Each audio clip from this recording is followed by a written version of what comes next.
Silent films, a quiet window into the past, revealing hopes and dreams of those who lived nearly 100 years ago.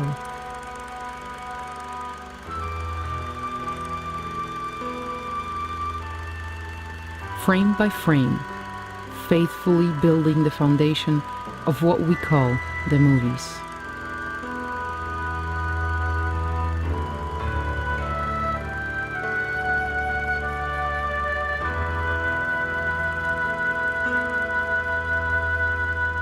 Filmmakers, actors and actresses of the silent film era, true film pioneers, some of them overlooked, kept in silence until today.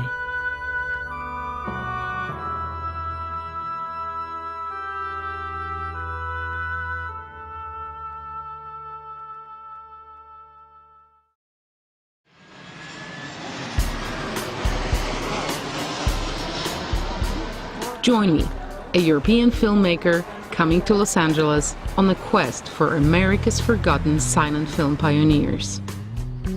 Here in Hollywood, since the days of silent film, cameras have captured images, then projected them larger than life. Actors' faces became familiar and their names well known.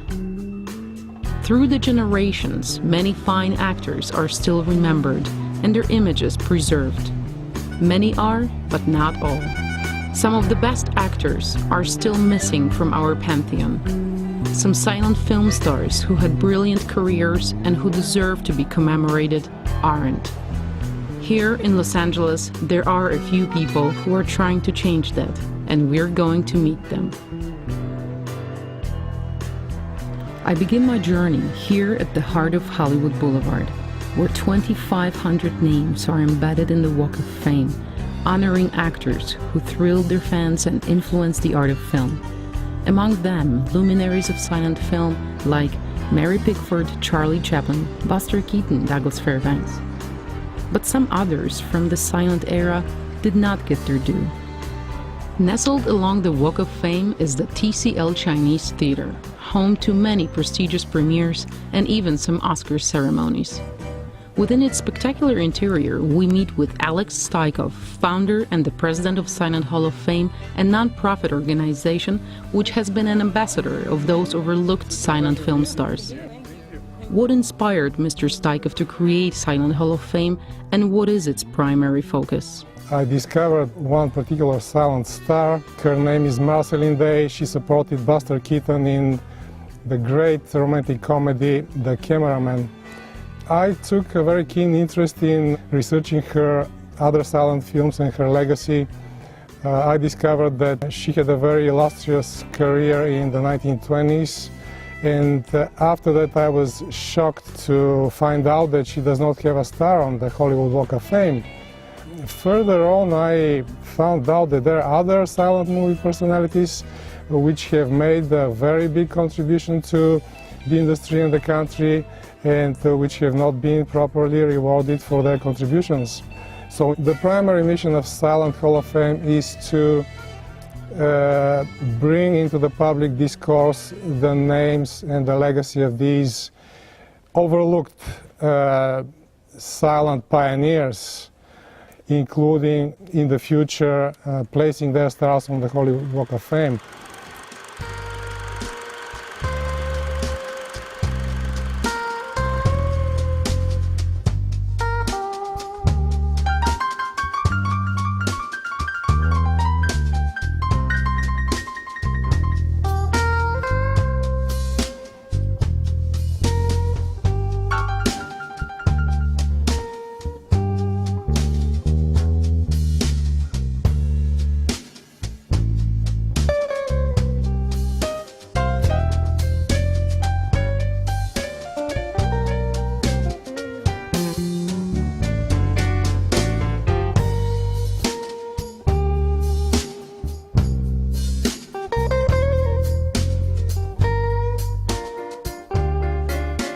Silent Hall of Fame lists and promotes the names and legacies of 21 silent era stars who contributed to the motion picture industry from both sides of the camera. including actors, actresses, film directors, and camera operators.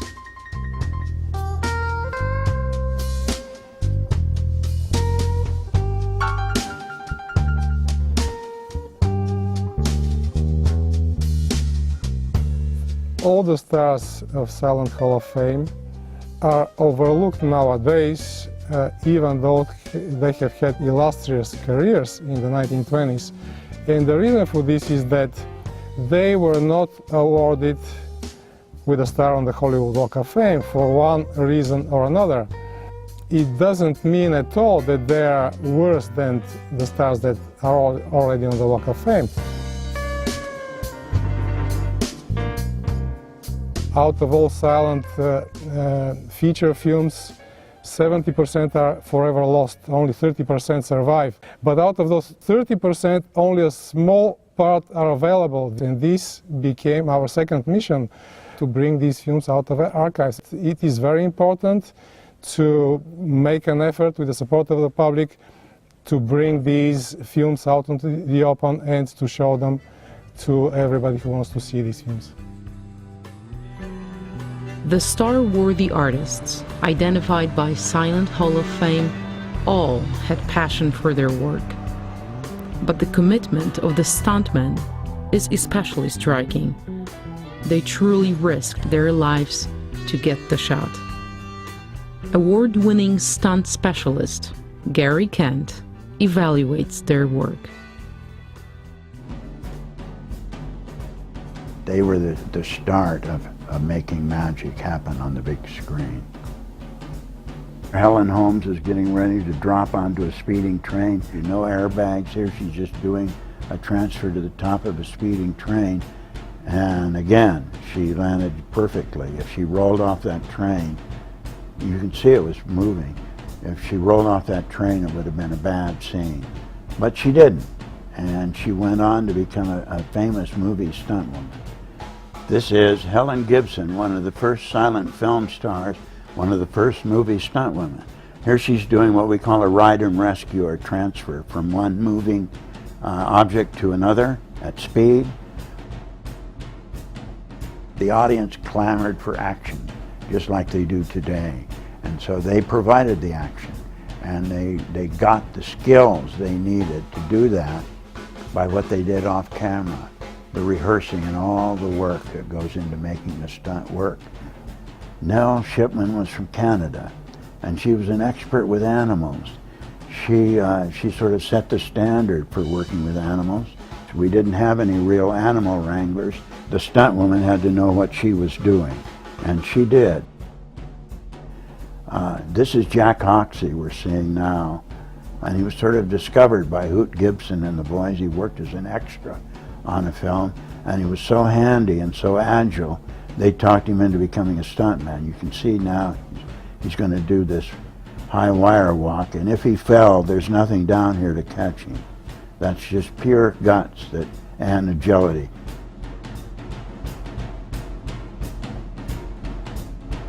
Oh, of course it is important to honor them. And the Silent Hall of Fame is doing that. Those people were the ones that figured out how to do it. And we should appreciate that, and we're getting a chance to do it now, hopefully.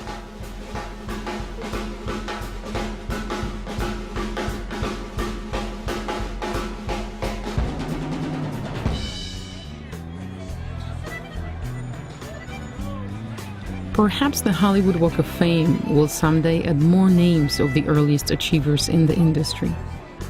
The contributions of those silent film artists are being revealed by the restoration and release of old footage.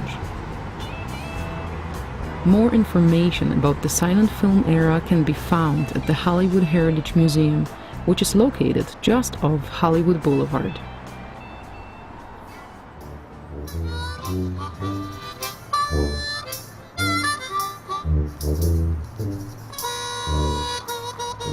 Docent George Kyle explained that this converted Lasky DeMille barn was the site where Hollywood's first feature-length film was shot, and the offices where Paramount Pictures began. Huge rush of people that created the film capital of the world. The City Fathers renamed Prospect Avenue Hollywood Boulevard, which of course we know becomes the main street of the silent movie era, and eventually the main street really of the entire entertainment industry. An old movie camera, a cameragraph projector, a mutoscope. Equipment like this ushered in the silent film era. But what was it about the American audience that allowed Hollywood to boom? And how did immigrants contribute? They contributed 1 nickel at a time. Beginning in the 1860s and really right up until the First World War, the immigrants came not by the hundreds, not by the thousands, but by the tens of millions. The immigrants didn't speak English, they couldn't have understood this at all. But the movies are only a nickel, 5 cents. Therefore the term Nickelodeon, which was the term for the early movie theaters. You put 5 cents into a box and you go to the movies. Such an important thing. The movies are silent. It's pantomime and it's silent, which means it speaks the universal language.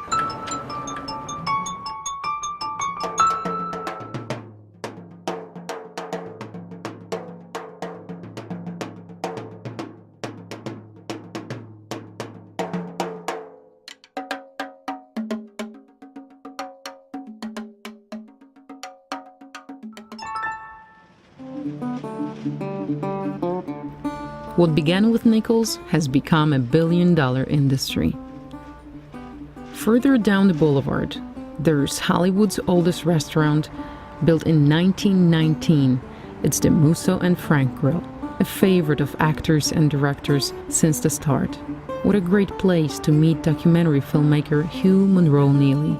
He has first-hand experience accessing both European and American archives and understands the challenges of restoration. I think the Silent Hall of Fame will bring back a large number of actors who deserve a recognition that over the years has been lost, in many cases because their images were lost to us and we weren't able to see them for a long time. What they did has a truth to it, and these are real actors. If you look at them, if you understand this art of sort of pantomime that the silent film created, it's almost more of an art than what we have today.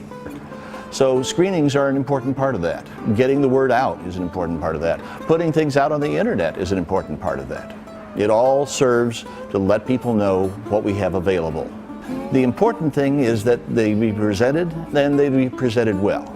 You know, if all you see is a dirty old beat up copy that wasn't very good, it wasn't well preserved or wasn't well restored, what are you going to make of it? You'll lose the magic that's inside there. The film archives create the best copies possible. And when you put together the films that are stored in the film archives with the presentations, both in the archives themselves and through a place like the Silent Hall of Fame, you'll be able to see them for the first time. And you'll understand what makes them special. Understand what makes them special. Let's take a look.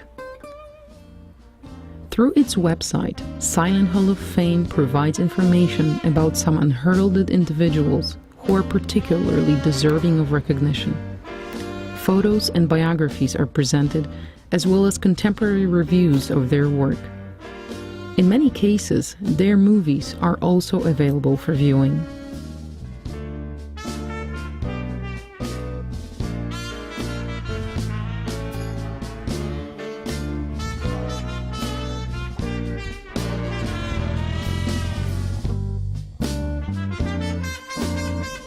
The website exposes these materials to a wide audience, including media-savvy young people. I do believe that if the current generation of young people takes some interest in silent films, they will be delighted to see the quality, the artistic quality of these films, and they will like them very much. Okay, let's see how young people react to silent films. Do they see any value in them? And are they emotionally moved by them? It really engages you, and I feel like it gave me a chance to take part in the creativity of it, whereas today you're given what you get is what you get.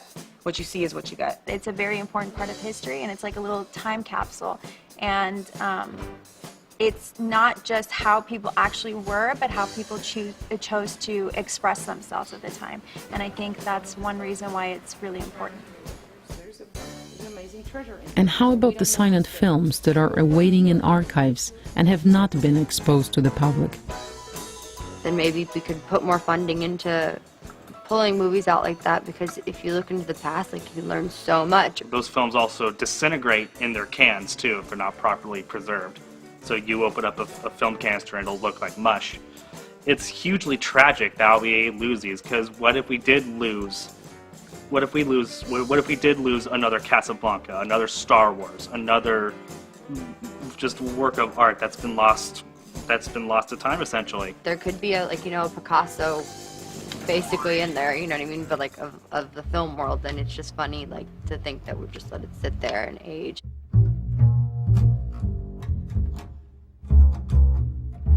The purpose of preservation of silent films is not to keep them in archives. It is to show them to the public that is interested and that would cherish to see these films, including many descendants of these silent stars, which are very eager to see these films and which have supported the efforts of Silent Hall of Fame to bring out these films from archives around the world. Joining the conversation are Nina and Scott Roberts, the grandchildren of Big Joe Roberts. They want to talk about his legacy. The legacy is so important to us, and we're very honored about the legacy that he has left us. He had so many great films that he co-starred in with Buster Keaton. As people become more and more knowledgeable with all the stars, when they make a trek to Hollywood, they want to be able to see that in person, make a connection. If they don't see it, they're not going to have the connection. And it'll just fade away. So with that, definitely they would have the connection and put them back into the spotlight. Around the world, he is being honored today with the 2,540th star on the Is this the awards ceremony for Big Joe Roberts? No, not yet. But for him and for all the distinguished artists featured by Silent Hall of Fame, their day should come. The engraved star represents a tiny patch of immortality, an object for fans to find, a memory that will not fade away. Although Hollywood Boulevard might currently underrepresent silent film artists, the Los Angeles landscape is full of monuments to the era's impact, just like this old building, which was Charlie Chaplin's soundstage.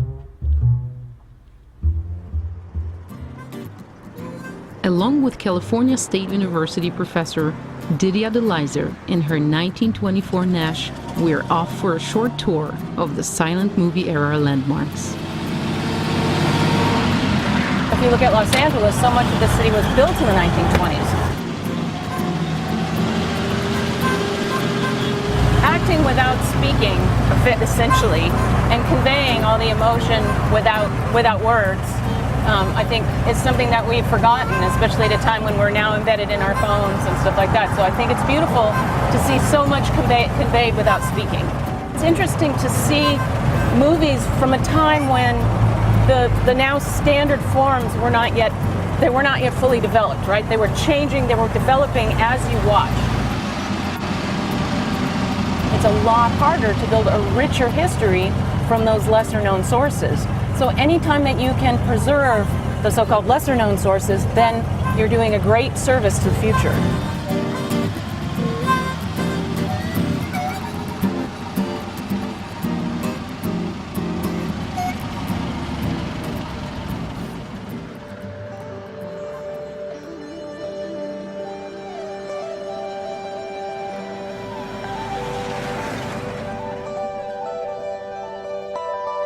The spirit of the silent film era and its pioneers is still among us. Although nearly 100 years have passed, with technological advances bringing color and sound to the image, we still share the same nature with those who appeared in those films for us. Just like them, we love, we laugh, we smile. Just like them, we want to thrive, celebrate our lives, share our talents with others, and we want to be remembered for our accomplishments. These are silent film artists, filmmakers who committed themselves, their youth, their talent, and often their lives to create unforgettable images and characters. They are the true pioneers of the movie industry, the overlooked stars of Silent Hall of Fame.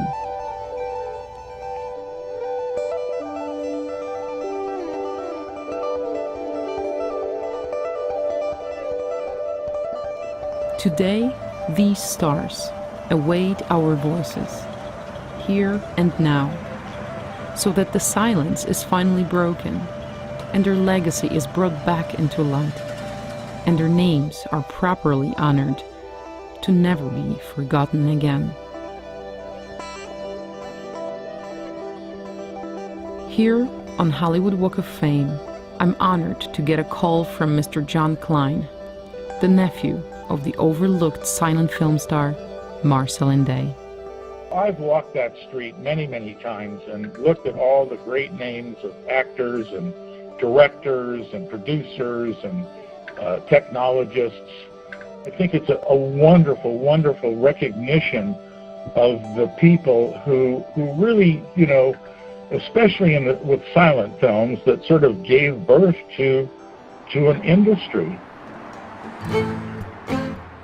I think that my aunt's performances are kind of universal, not only from an acting standpoint, but just the delight of seeing a level of communication using facial expressions, and certainly her eyes.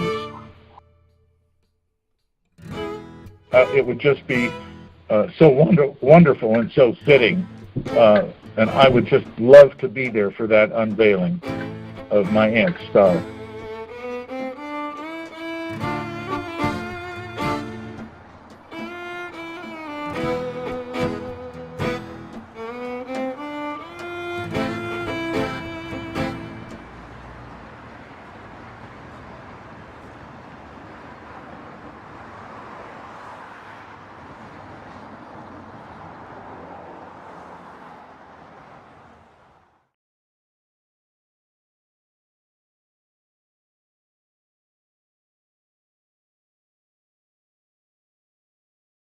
We will complete our mission and make history thanks to support of viewers like you. Please visit silenthalloffame.org and sponsor your favorite silent star with your tax-deductible contribution.